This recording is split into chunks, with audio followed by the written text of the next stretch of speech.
Hello, beautiful souls. Welcome back to another episode of Amanda's Mindset. As always, I'm your host, Amanda Musso, and I am here today with an amazing guest who has many similarities to me in terms of our previous mindsets around eating.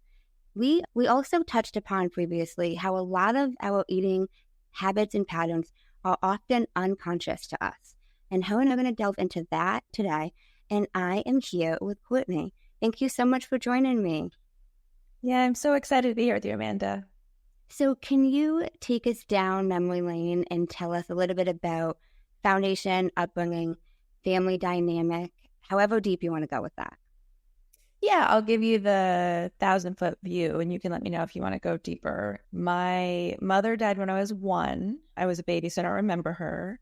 My dad, I'm pretty sure, is on the autistic spectrum, was on the autistic spectrum. He just passed last year. And so we moved a lot. I think he had a lot of trouble keeping a job. And so we moved twice a year, every year. He would move to a new school for a new academic contract, and then we'd move back to the Northwest for the summer. We did that every year until I was 15 and I ran away from home. I didn't feel safe at home, and my dad and I fought a lot. It was just time for me to leave. I consider it such a blessing. I feel like my angels really got me out of there. And then I ended up going to boarding school. And in boarding school and college is when a lot of things with eating really came to a head. And when I started to do a lot of healing work, it was like the first 15 years of my life were just a lot of trauma and a lot of wounding.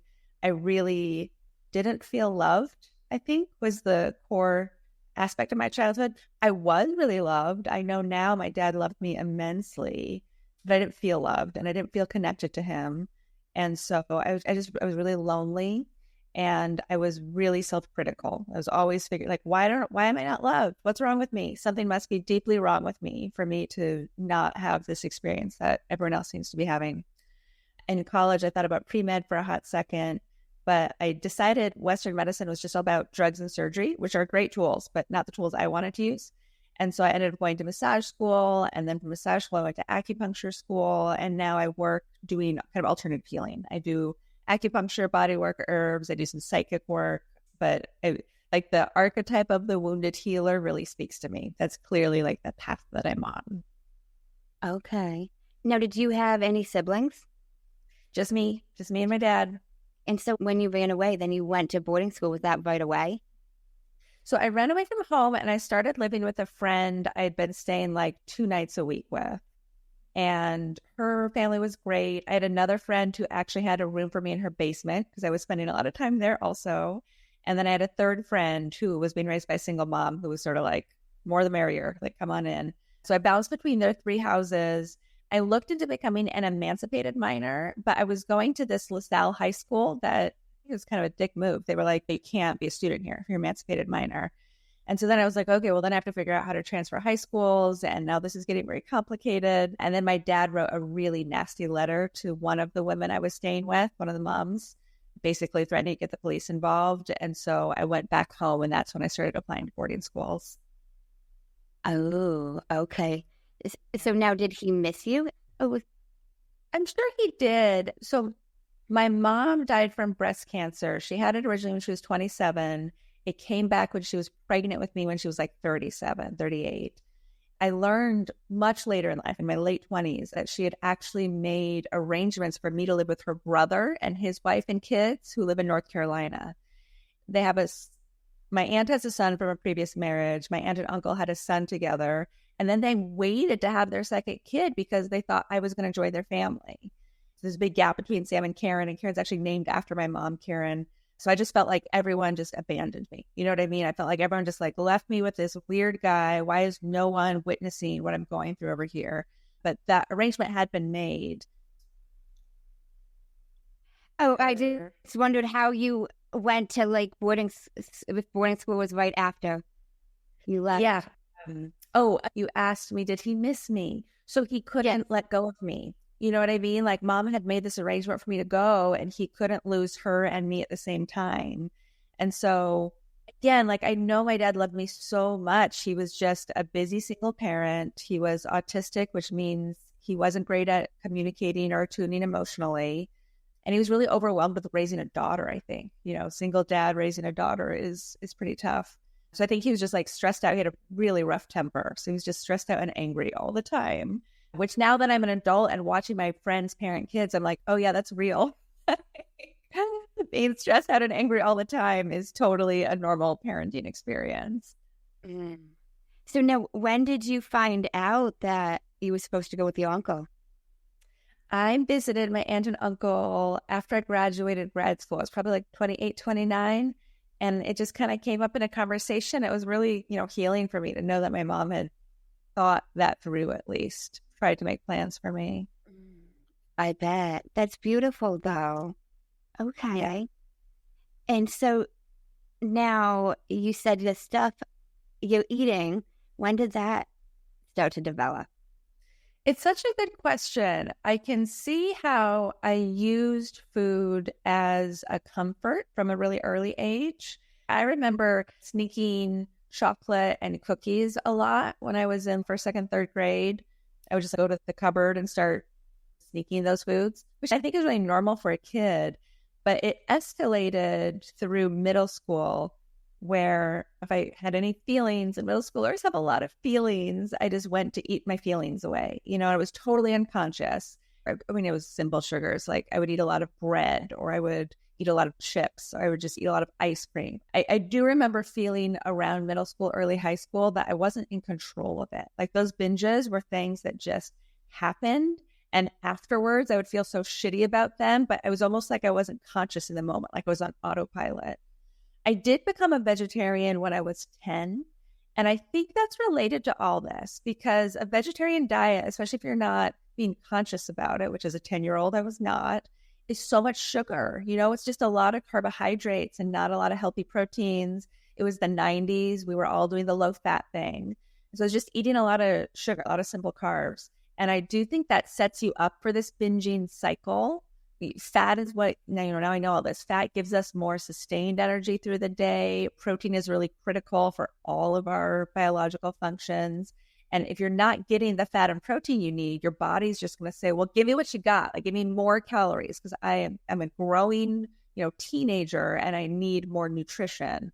So I think that might have also been related to the compulsion behind the binges. It's like something in me was really driving me to just put more food in my mouth. But I could not deny the emotional component on top of that, for sure. Yeah, no, it was fascinating to me when you said 10, because I became a vegetarian myself. I can't remember if I was 13 or 14.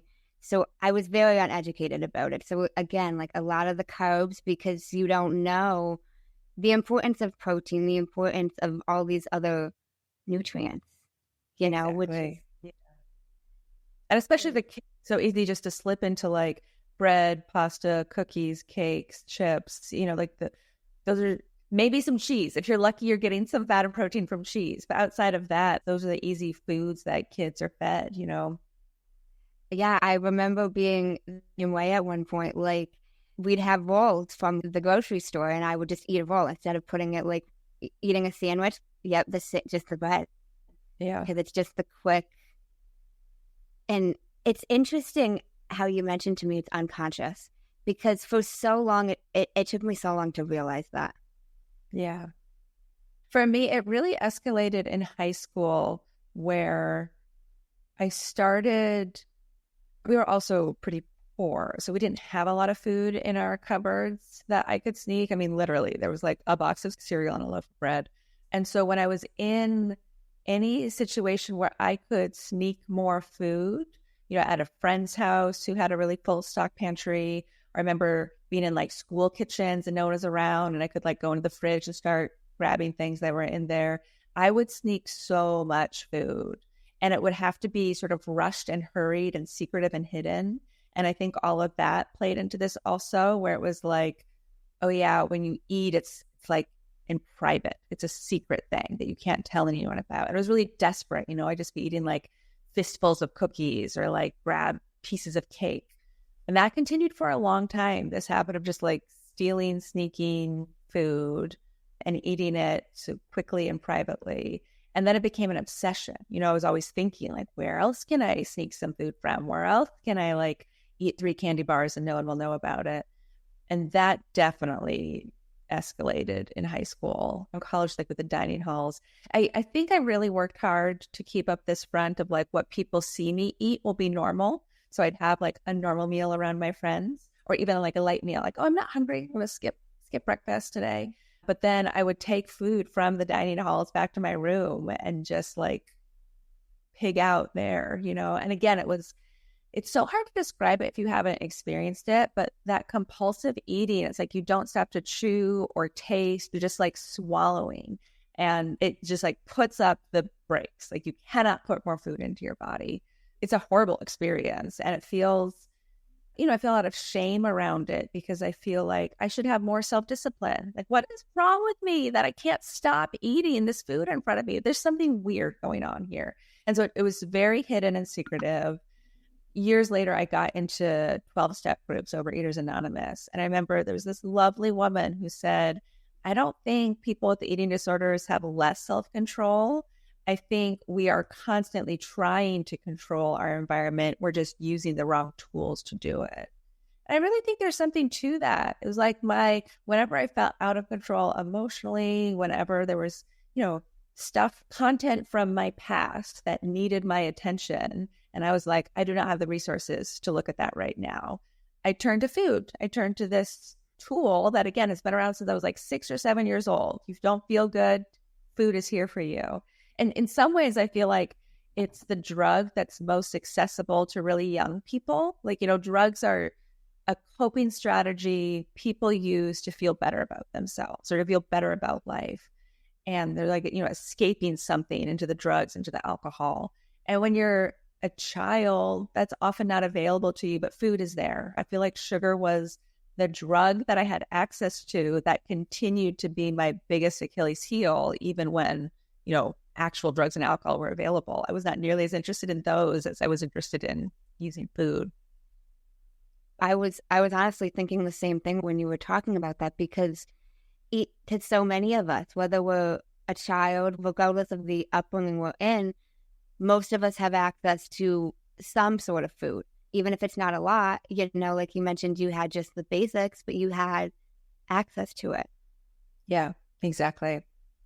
So I really like that you mentioned about trying to control it, but controlling it in the wrong way. That makes a lot of sense. Now, I'm someone who I struggled with the binge for a few years of my life, and then it switched to, I actually went to the doctor's office and I got on the scale, and when I found out what my weight was, I was like, no more. So it was the opposite. I was so controlling over it, and I didn't consider it an eating disorder because I wasn't making myself throw up and I wasn't not eating. But because I was that vegetarian, I was eating fruits and vegetables. That's it. Or when I was having family dinner, I would eat as little of like pasta that I could. And the excuse was, well, I'm a vegetarian, so I'm not eating the chicken. I'm not eating the this. And it was just so unconscious to me again, like for so long. Yeah. Yeah. And I definitely fell into those patterns too. By the time college rolled around, the food restriction was a really big thing for me. And so I remember sitting in Bio 101 and the margins of my notes were all calorie counting. I tried to memorize how many calories were in all these different foods, and I would tally up how many calories I ate. I got really into obsessive exercising. I was a rower. I was on the crew team, but I would go to the gym, even, in my off hours, and just like study on the treadmill, study on the elliptical, because I felt like I couldn't actually control my food intake. I tried so hard, and the more I tried to whittle it down, the bigger those binges became. And then I had to go burn off all those calories. And then I'm like stuck in this cycle of like restriction, binging, trying to get rid of it. I did start purging, and then same thing. So it's like restriction, binge, purge of some kind, restriction, binge, purge, over and over and over and over again. And it's such an awful and impossible cycle. It's really hard to free yourself from that, because I don't know what leg of that you stop. If you stop the restriction, you're terrified that you're just going to like gain weight because you're getting so many calories. If you stop the binging, well, you can't really stop the binging. It's just a response to everything else. Like if I had a choice to stop the binging, I would have, but it wasn't a choice that I felt. And then same thing if you stop the purging. That was my sort of like gateway to healing, was I stopped purging. I stopped obsessively exercising. I stopped making myself throw up. And then I just sort of like got it down to just trying to restrict and having these binges. And honestly, I don't know if I'm jumping the gun here. I still don't know how I got out of that cycle. I remember very clearly committing to not purging anymore. And that was a really big step for me. And then I got really into Bikram yoga, which is its own kind of addiction. People will tell you that's like a cult. I was doing Bikram yoga 5 times a week. It's heated, it's intense. The teachers yell at you. All of a sudden, I binged less. I'd obviously done a lot of internal work at this point too. At this point, I'd been doing therapy for a few years. I was more aware of psychological factors that were behind my behaviors. But a lot of it, I just chalk up to grace. I do not know exactly why I was able to stop this cycle, but somewhere around age 23, I was. Hallelujah. And then, it's just the long road of learning how to feed yourself appropriately. What does healthy eating look like? I think for a lot of vegetarians and vegans, there is that element of control underneath what they're doing, which wasn't for me originally. When I was 10, it was all about animal rights and sort of like, my mom died from cancer. So it was like, oh, maybe meat's connected with cancer. I'll stop eating meat. But I do think a lot of the people I interact with now who are especially vegan, there's definitely at least a subconscious or a partially conscious bias towards how can I restrict my food more and more and more. Why do you think that is? Why do people have that? Or why do you think that's associated with veganism? Yeah, why is it associated with veganism? Because it's acceptable, right? If you tell people you're vegan, they just accept that you're making this choice for many possible reasons. It could be health, it could be ethics or morals, it could be some other, viable reason why people choose that lifestyle. And then you get to be very restrictive and choosy, and people just have to kind of bow to it, right? No one can argue with you. Well, you just need to eat meat right now. It's like, no, you're a vegan. Okay, you're not going to eat what I've prepared for you. You're not going to go out for burgers with us. You're not going to do X, Y, or Z. That makes a lot of sense, because I've thought about that, even because I was a vegetarian for 5 years, so it was a pretty long time. But I never really fully understood why. But that makes a lot of sense, because they have this mindset, this identity that they don't do this. So everybody else is going to follow that. I was a vegetarian for 15 years. I was vegan for about a year of that. Honestly, I know a lot of people choose that lifestyle for really great reasons. It's better for the planet. We could have a long conversation about whether it's better for our bodies. At this point, I don't think it is, but I understand why some people make that choice for their bodies and for their health.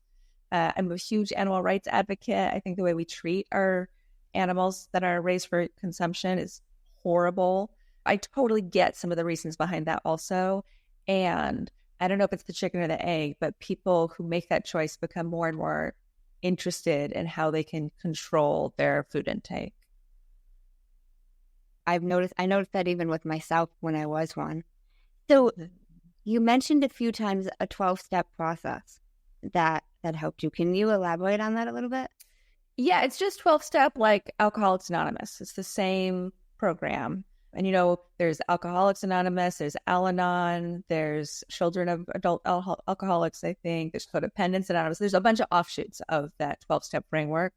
The one I went to is called Overeaters Anonymous, and it's specifically for anyone with food stuff. So even though it's Overeaters Anonymous, OA, it's also for bulimics, for anorexics, for hypergymnastics, for anyone who is having an unhealthy relationship with food and eating. I learned so much from it. I got so much from it. I really think there's a healing that happens in group settings like that that's really unique and special. And again, because so much of my overeating was done in secret, to be around other people and owning this behavior and being around other people who behave this way, because I definitely felt like I was the only freak who was doing this. It was really, really beautiful. And I met some really lovely human beings who were struggling with a lot of the same internal dialogues or just issues that I was having. I could not recite the 12 steps to you right now. I know the first is that we admitted we were powerless over food. And I think the second is we like give it over to a higher power. And that higher power could be your own higher self. It could be the group as a higher power. It could be God, however you conceive of God. But there's this higher power element. And I don't remember the third step. I know the fourth, I'm pretty sure, is you make this complete and searching moral inventory, and you kind of you assess how you have hurt people, how you have shown up, and eventually you make amends for all those hurts you've done. It's a really beautiful program. I know it's a little controversial these days. It's lost some popularity, I think partly because of the higher power thing and partly because it's a little bit more rigid. But I got so much out of it. In a lot of 12-step programs, you're encouraged to have a sponsor. There was one point when I had a sponsor, and it was great. Whenever I felt like I was going to binge, whenever I felt like I was out of control, there was this person I could call who knew exactly what I was going through and could talk to me, and not even talk to me in a like, I'm going to make you stop this behavior, but really like someone who could witness me and talk about my experience and love me and accept me, even if I did choose to do the binge after all. Yeah, it was really powerful. It's been a while since I've been to a meeting, but I definitely recommend those meetings for anyone who wants that sort of group support as they're getting out of a dynamic that's not working for them. Approximately how old were you when you went to OA? When I was in boarding school, somehow the administration caught wind of my behaviors and mandated that I start therapy. And this lovely dorm parent suggested I look into Overeaters Anonymous. I think it was the summer between junior and senior year, I started going to meetings and loved that. Because after boarding school, like in between the school years, I'd have to go back home and live with my dad for the summer. And that was really hard. Then I didn't have the support I had from the dorm parents and my therapist and my friends. And so having meetings to go to was a really beautiful way to continue that support and those conversations. Were you hesitant at all to go to OA? I'm sure I was, just being a teenager, but Miss Baker, my dorm teacher, she really set it up well for me. I think she found local meetings. She got me some of the literature. And I guess it was just so desperate that anything seemed like a solution I should give an option to. You know, I should try out whatever options I had. And approximately how long did you go to OA for? So I think I started when I was 17, and I probably stopped when I was like 23 or 24. Yeah. They have a lot of books too. So I had the books and kind of like would read through the books on my own, even if I wasn't going to meetings. Okay. And what would you say the biggest thing it was that it helped you with? I really think the biggest thing was just having a space where I could be seen in that struggle, like the visibility. Yeah, feeling like I wasn't sort of like the lone weak-willed person who had this problem, but recognizing that this was something a lot of people, and especially a lot of women, face. And yeah, I guess knowing that some people could successfully claw their way out of that pattern too gave me some hope.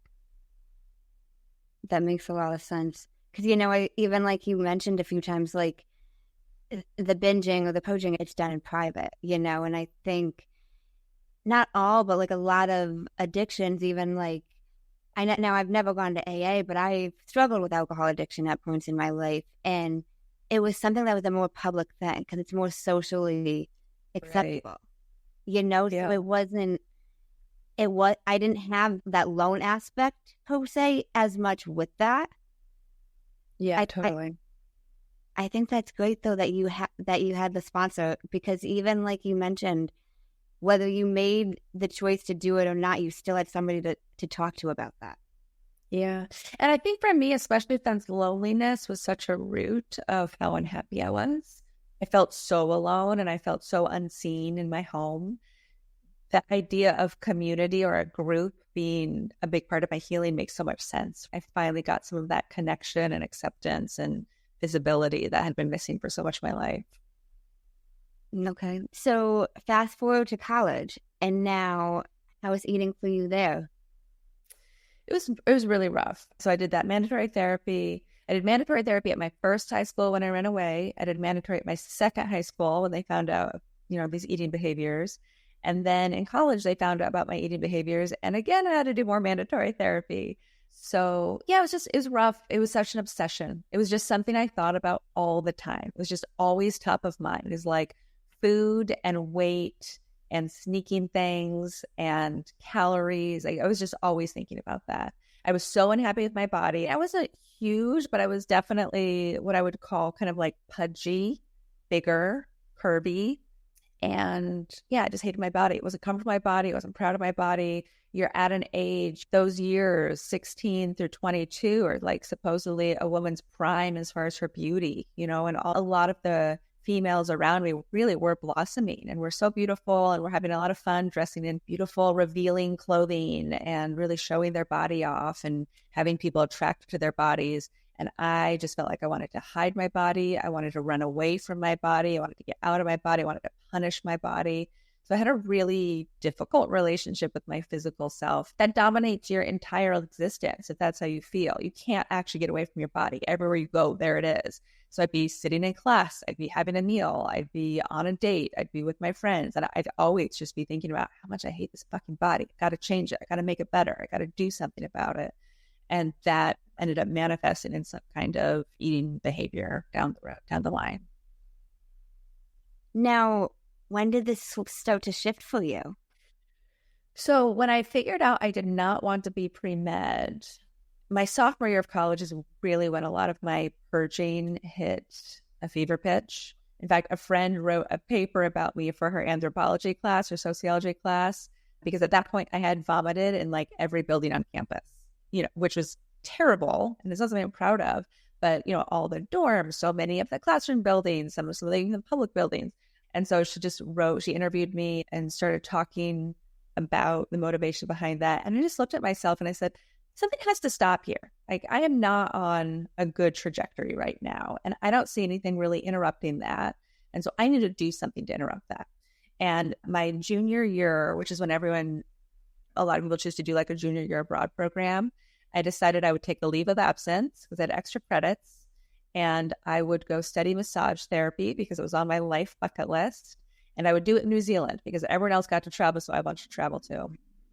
And it was this incredibly healing 6 months for me. New Zealand's an incredible country. It's so beautiful. Everything is so green, which I think is such a healing color. My massage school cohort was all women for the first time in the history of the program, which I think was really important for me. In college is when I really started to, I guess in high school too, I really started to heal some of that mother wounding. So to be surrounded by women in community was really important. And that's where I made my pact to stop purging. That was like the big turning point for me. Going to massage school, so much somatic healing. So I'd done a lot of therapy, which is, talk therapy is wonderful. I learned a lot about myself, about my psyche, about my wounding. And I was still really disconnected from my body. That head, body, brain, body disconnect is something you have to really work to overcome. And so going to massage school was the somatic element I needed. I was finally having people like touch my body. I was getting more in my body. I was listening to my body.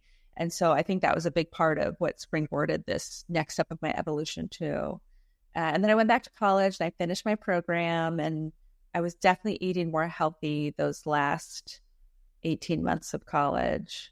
Still some occasional binges, but yeah, there was just something different about it. Something really shifted in that time period. Yeah, I think that's about right. Okay. And so did you graduate college? I did. And what did you graduate? What did you get your degree in? In philosophy. And now, did you pursue massage therapy? Did you go down that?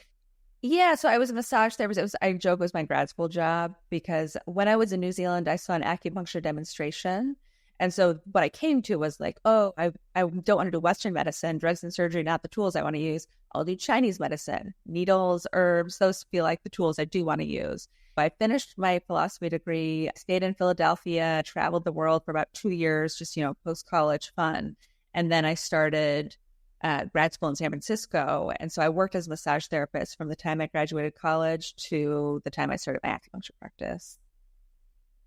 I'm so curious about acupuncture. Can you explain, like, from a basic level, what that is?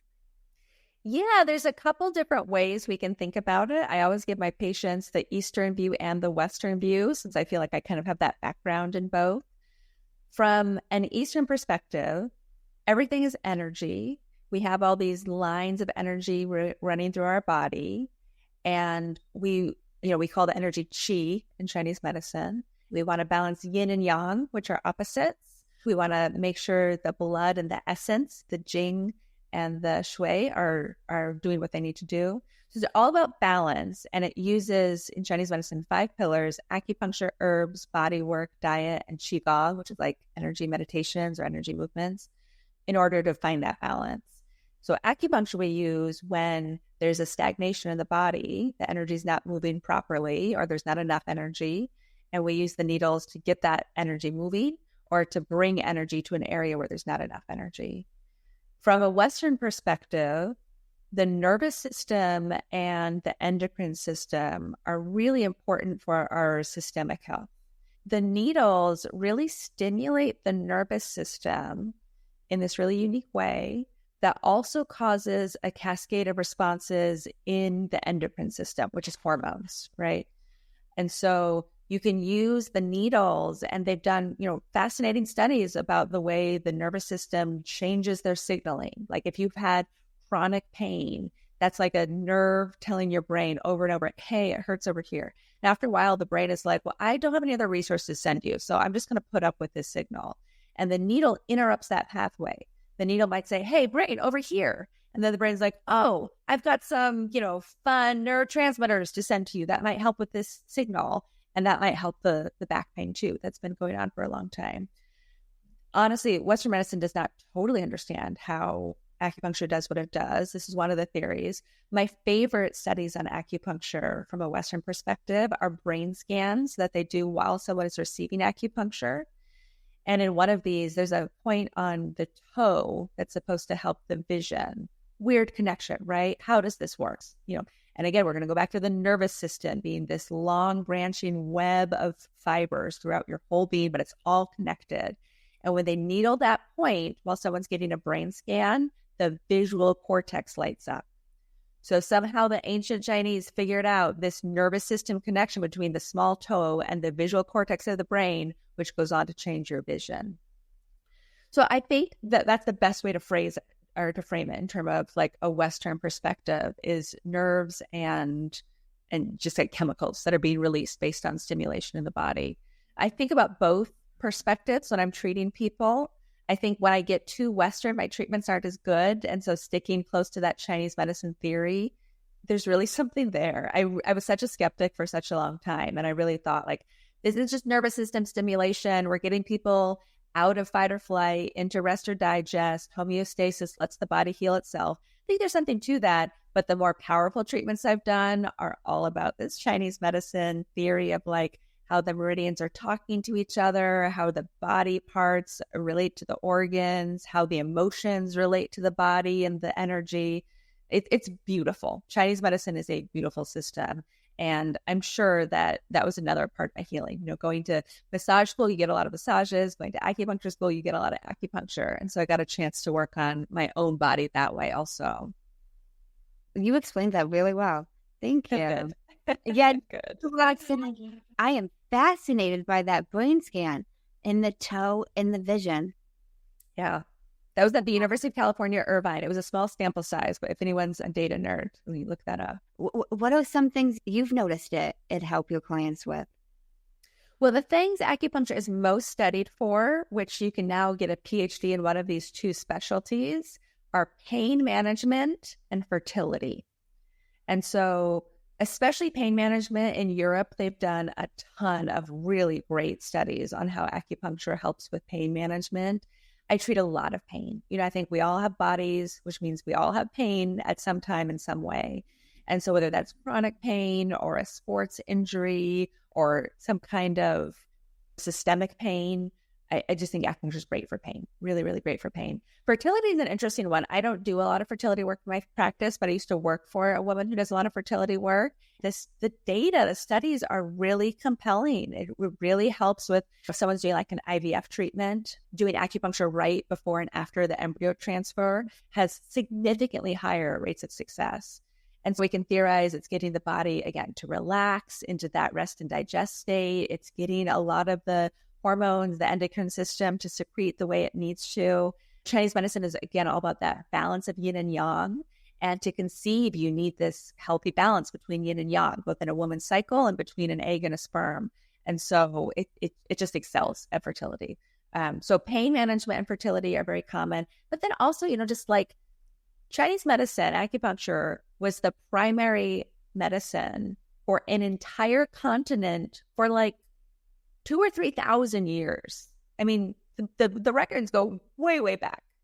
And so whatever health issue you have, at some point, someone has used acupuncture to treat that, right? Whether it's indigestion, anxiety, depression, suicidal ideation, allergies, cancer, like all of this has been treated by Chinese medicine. Dermatology, it's incredible. And especially because Chinese medicine includes acupuncture and herbs. The herbs are, they're chemicals, just like drugs. They're just different chemical formulations that affect the chemistry of your own internal system.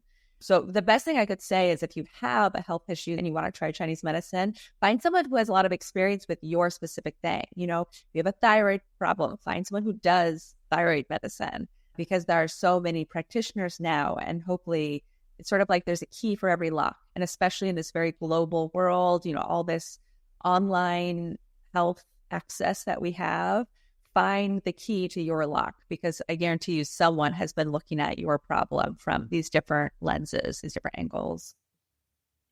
I love that. Find the key to your lock. No, that makes so much sense. I'm just now learning more about acupuncture since the podcast. And it's so interesting to me that you said fertility, because I interviewed a fertility mindset coach, and it was acupuncture and meditating. That was what her final straw. She had tried basically everything. Yeah, that's great. Yeah. And I didn't realize it had been around for that many thousands of years. I think the oldest recordings of acupuncture are actually 5,000 years old. I know 3,000. 3,000 is like widely accepted, but I've heard stories of 5,000 years also, which, it's a long ass time. It just, that surprises me that it's not more used, I guess, because that is a long ass time. Exactly. So I feel like so many people still have a little bit of the skepticism towards that. Absolutely. And I studied very briefly in Taiwan, and I've been to China also to sort of like see what this medicine is like, where it came from. And it's obviously so much more accepted and integrated there. I remember in Taiwan, I studied at this great clinic. One of them, we were like going out to get massages or something. She's like, I just have to stop by 7-Eleven to pick up the herbs I take for my period cramps, which was just like blew my mind. Like, it's a formula I know really well. It's called Xiao San. It's one of the most common formulas we use for women's health. It was in 7-Eleven. This medicine is so integrated and accepted over there. I think there's a lot of bigotry in the United States, even subconsciously, against Asian populations. And there's this really awful narrative about like Asian traditions being kind of like gross or smelly or dirty or superstitious, behind the times. And so I think a lot of people reject it, thinking it's like voodoo, basically. Why would I do this weird voodoo thing from Asia? No, thank you. And people are obviously coming around in major urban areas. You have people who are more open-minded. But I think that's the hesitation for a lot of folks. When I decided to go to Chinese medicine school, my academic friends at Bryn Mawr College in Pennsylvania were all pretty much across the board horrified. Now, a lot of them accept it and are into it. But I did have a friend ask me if I was going to learn to do voodoo. My first round of classes, I had to take Tai Chi, which was awesome. And I remember my friends just thought this was such a joke. Like, what kind of graduate program do you have to take Tai Chi? That's ridiculous. I think with what we know about the nervous system now and nervous system regulation, I wouldn't get that response. I think people understand that your own nervous system regulation is going to affect how you show up both as a healer, but also as a student. But yeah, this was in the early 2000s, and people just thought I was crazy. People thought I was so nuts for doing this. But you still went for it. I still went for it. I'm still friends with a lot of my mom's friends. She was a nurse at Stanford, and so I know all these Stanford nurses. They definitely thought I was crazy. And then one of them, her daughter got Bell's palsy, which is where like half of your face basically is paralyzed. And her doctor at Stanford started using acupuncture on her. And so now like all the nurses are like, okay, maybe there's something to this. Maybe Courtney wasn't totally off her rocker after all. It really is a fascinating time for integrative medicine. We are giving all these ancient, well empirically studied, at least traditions, a chance. Well, empirical with an I bias. It's like Western medicine thinks they are the be all end all. And if they can't understand why something works, then it must not work. Like, let's just reject it. It can be expensive. Insurance is covering more acupuncture, but it doesn't cover on all plans, certainly. And I think people don't want to pay out of pocket. I think that's a big part of the resistance also. One of my beefs is that I think people are now finally, after like the 70s and what we know about therapy, people are more and more willing to pay out of pocket for therapy, right? Therapists charge a lot of money. Therapists can charge $200 or $300 an hour, but people have sort of internalized, like, I guess that's what you have to do to get through some of your issues. And I am looking forward to some kind of renaissance for somatic work also. Like, yeah, you might have to pay out of pocket and it might be expensive, but there's literally nothing more important than your own health and healing. That determines how you experience everything else. If you are not healthy, if you are carrying around these old wounds and these old traumatic patterns, that's going to affect your career, your relationship, your free time, the friendships you make, how you feel about yourself. Health and healing is absolutely the cornerstone of a good life. And so I hope eventually people realize that and are willing to spend the money on health and healing to sort of up-level their whole life. I completely agree. Western culture, a lot of times they're just throwing a pill at so many things.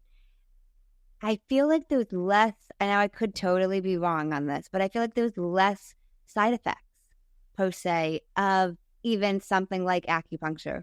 Like I'm someone who struggled with migraines for a long time, and some of the medications I was on were pretty bad. One, I was fainting and not even understanding why. And I found more healing in more mindfulness practices. Right. I had a teacher in grad school who said side effects are just effects. Like, stop calling them side effects and just recognize that these are all the effects that this treatment is going to have on you. I thought that was so on point. Acupuncture, the biggest side effects is you might get a bruise, or if the needler is not careful, you might get too close to a nerve and that nerve is going to get irritated for a couple of days or a couple of weeks. If you're really not careful, you can puncture a lung, but no one who is licensed should go down that road. We all learn how to avoid that particular potential effect. The herbs have a lot more potential effects because, again, they're chemicals you're putting in your body. And so that's why it's really important if you take herbs, you go to someone who really knows what they're doing. This is not the kind of thing to like read online, oh, this formula is supposed to be good for headaches. Like, really go see someone who's going to do a full assessment of you personally and your own unique biochemistry and figure out what the right match for you is. Yeah, no, I think that makes a lot of sense. So I just got to ask, I don't know if you know this or if you've done any studies or any clients with this, but does acupuncture help with anything in terms of like the food, eating in terms of that? That's a great question. And, I started, let me back up. I decided to be an acupuncturist literally the day I saw this acupuncture demonstration in New Zealand in one of my massage classes. And I just looked over and she was being very dramatic. She put a bunch of like 3-inch long needles in this woman's face. And I just looked at it and I was like, I want to learn to do that. It was like something just clicked in me. It was a little impulsive. I have some words from my younger self, but that was the moment I just decided. And so in that 2-year gap between college and grad school, I was like, I should probably get some acupuncture. Like, if I'm going to devote my life to this, I'd never had a treatment at that point. So I was like, I'm going to get some acupuncture. And I was like, what am I going to get a treatment for? I don't even know what this is good for. And I had really bad skin at the time. I had acne that just wouldn't go away. And so I was like, well, maybe that's it. And this one acupuncturist card came across my desk like 3 different times. And so I was like, okay, universe, I am picking up what you're putting down. I'll go see this woman. And, I was terrified of the expense. I was a broke post-college student working in restaurants, but I was like, no, if this is what I'm going to do with my life, I really need to try it out. And the first treatment. I was kind of late. I forget why, but I got to the appointment late. And so she was like, it's okay. We're just going to do like a simple 4-needle treatment so that you can experience what it's like. And then you can decide what you want to do. So she just does this 4-needle treatment for the lungs, which the lungs control grief in Chinese medicine. The lungs also control the skin in Chinese medicine. And so she did this treatment and she put on these singing bowl CDs. And I just wept for half an hour. It was so bizarre. I just started crying. And I wasn't like sad. I wasn't upset. It was just like all these tears just started streaming out of me. I didn't know what was happening. And so she came back in the room and I was like, what did you just do to me? Crazy voodoo lady. I was like, maybe this is voodoo. And she explained that connection. And I was really healing a lot of my grief around my mom then. And so I was just fascinated. I was like, I don't know what this is. Let's keep going. There is clearly some kind of powerful connection here between my grief. I had pneumonia twice and bronchitis 3 times. Like my lungs were really weak. And so she started me on some herbs. I went once a week. She gave me a really sweet student discount. And of course, like it's all connected in Chinese medicine, And so for me, the eating stuff in Chinese medicine, the spleen and stomach are the digestive organs. The spleen is very important in Chinese medicine. And my spleen was weak, my acupuncturist said. She said I had to stop eating raw foods. And it was crazy. I would like sneak a salad during the week. Like I try to mostly eat cooked foods, but then I'd be like, I'm out with my friends, I have a salad. And I'd go back and every week she would know if I'd had raw food or not. She had 100% bad it. My spleen was damaged from all this time. And so we had to heal my spleen as well as heal my lungs and the grief. And that was the big axis of healing we had to focus on. So I think it was very much related to my eating, both like we talk about root and branch in Chinese medicine. The root was all that grief and feeling so unloved and so disconnected. And the branch was the eating patterns and the way that was affecting my digestive system. Ultimately, it was in Chinese medicine school that I started eating meat again because I had this great teacher, Denise Su, who said, in China, we wouldn't eat like a whole hamburger or like a whole pork chop. We'd have a big plate of rice and vegetables with a little bit of meat cut into it. And I remember thinking, I could do that. I could try it. And I was so anemic at that point. I was pale. I wasn't getting periods all the time. I was exhausted. And I liked the idea of a little meat and some vegetables and rice. But as soon as I cracked that door, my body was like, give me the bloodiest, rarest meat you've got. I know, it was crazy. I started eating like carpaccio and rare burgers. And I just wanted like lamb. My body was so like, this is what I've wanted for 15 years. Thank you for finally giving it to me. Chinese medicine, meat is really important. In Chinese medicine, when they look at food, it's the energetics of different foods. Chicken is warming. Beef is hot. Fish is cooling. And so you look at your energetic system and you determine what kind of energetics are needed for both your constitution and for whatever health conditions you have going on. I didn't learn this for a long time, but now I do follow that sort of eating pattern. And I just feel so much better when I eat that way. That's so fascinating. Your spleen. Okay. I wasn't sure like what it would have been. Yeah, I know, the spleen, really fascinating. All the organs have these emotional components to them. The spleen is about worry and rumination. The liver is about anger. The heart is about joy, but also bitterness. And so when you look at eating patterns as an expression of some kind of emotional imbalance, that can be one way that, again, you try to get to the root. You try to break the cycle, like where it's growing. So do you have any suggestions for anybody if they're feeling disconnected with themselves, like the first step that they could take? Well, I like what you said about your own healing and about that woman who had the fertility journey. Mindfulness is absolutely the first step I would recommend to anyone. And it's hard. It can be really hard to sit with yourself and sit with your own mind and your own body if you're not accustomed to that and you've spent a lifetime running away from that. And I also think it is literally the most healing thing we can do. I've had a long yoga practice ever since I started that Bikram practice in my 20s. And in some schools of yoga, they say all that yoga, all that movement, the asana, is just to exhaust your body so that you can finally sit still in meditation. And that's where the real work happens, is in meditation.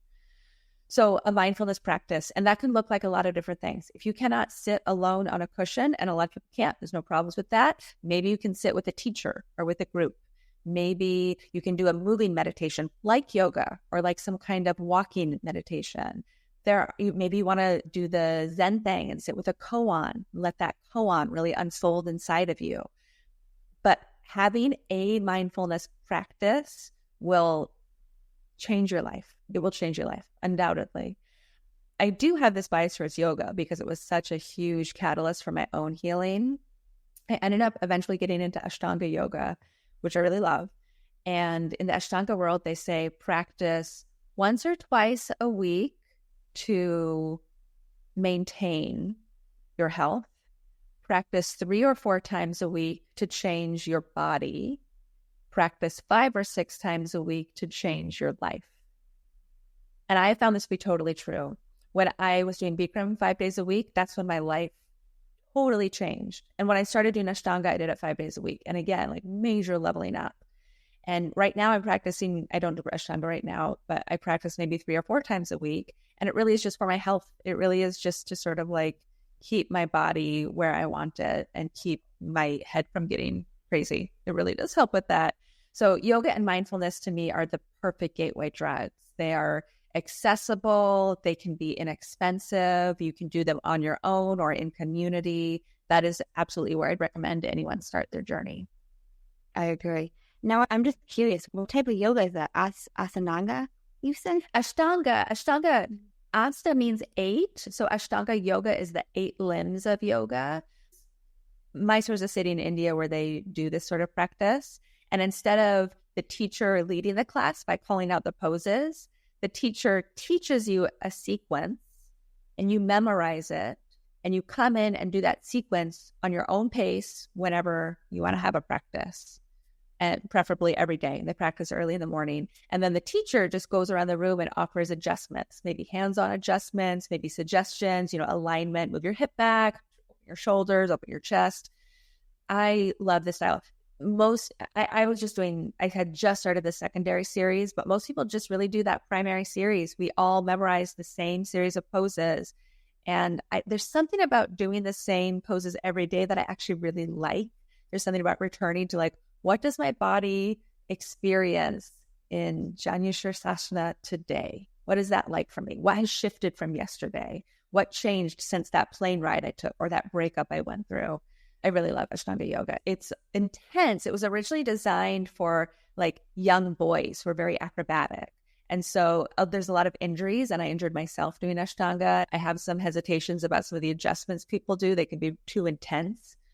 And also I got so much out of it when it was appropriate for my body. It was really great when I was in that world. Okay, that's awesome. I was just curious because I've done a lot of yoga, but I've never heard of that type of yoga before. Google Mysore Ashtanga in your area and see if anyone comes up. They're usually there, but they're kind of under the radar.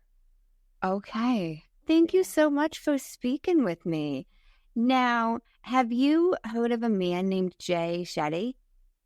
I know that name. I think I've seen his advertisements on YouTube. Yeah, so he's got a podcast, a motivational speaker. He's an author. And I don't know if it's every podcast episode, but most of his podcast episodes, he ends his podcast with 2 segments. And I've started incorporating them into mine. Cool.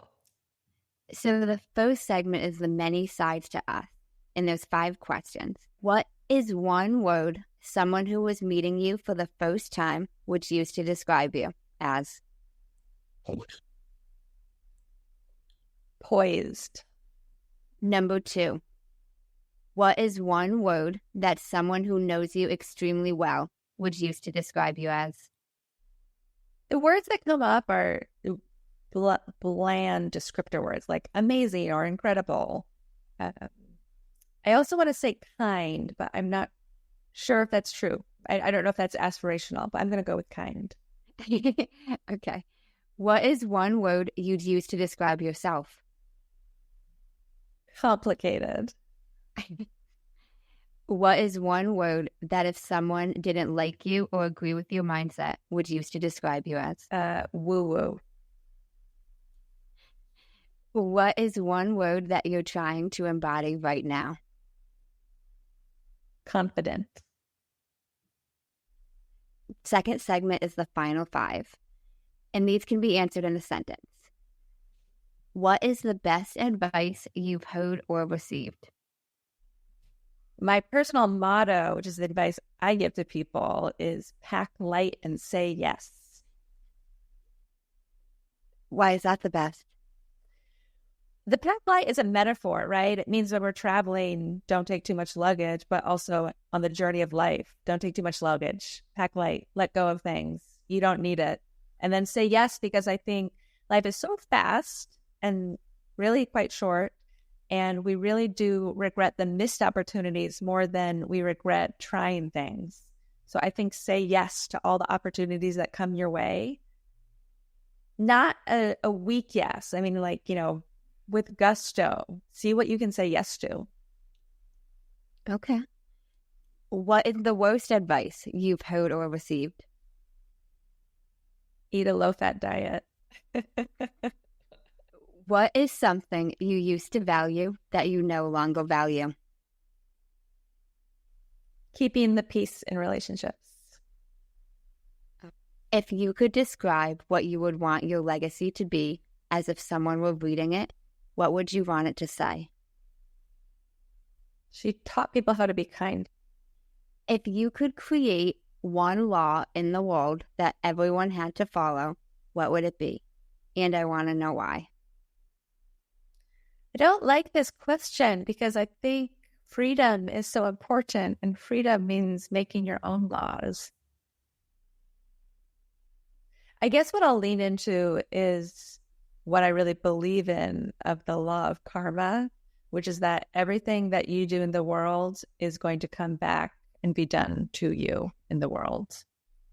And I do think we're all following that, whether we're conscious of it or not. So let's just keep the law of karma around. Okay. I like that. Well, thank you so much for speaking with me. Absolutely. I hope people get something out of this interview, and I wish so much peace and love to anyone who's struggling on this journey. Thank you. And where can the listeners connect with you? My website is CourtneyMooreWellness.com, and that's my Instagram handle and Facebook handle also. So check those out and see if you feel called to connect further. Awesome. Thank you so much. And is there any final words you have for the listeners? No pressure, but I just like to leave it to the guest. Well, when I said that thing about kindness, I really feel like in this life, the greatest growth comes from learning to be kind and compassionate to ourselves and others. And it starts with yourself. Offer yourself that kindness and recognizing that the way you want kindness and love and safety and peace, everyone else wants that too. And I think we get stuck in so much judgment and criticism and blame and victimness. And the way through that really is kindness and compassion for ourselves and others. I completely agree. Well, thank you so much for speaking with me. I really appreciate it. Thank you, Amanda. This is great. And thank you guys for tuning in to another episode of Mandy's Mindset.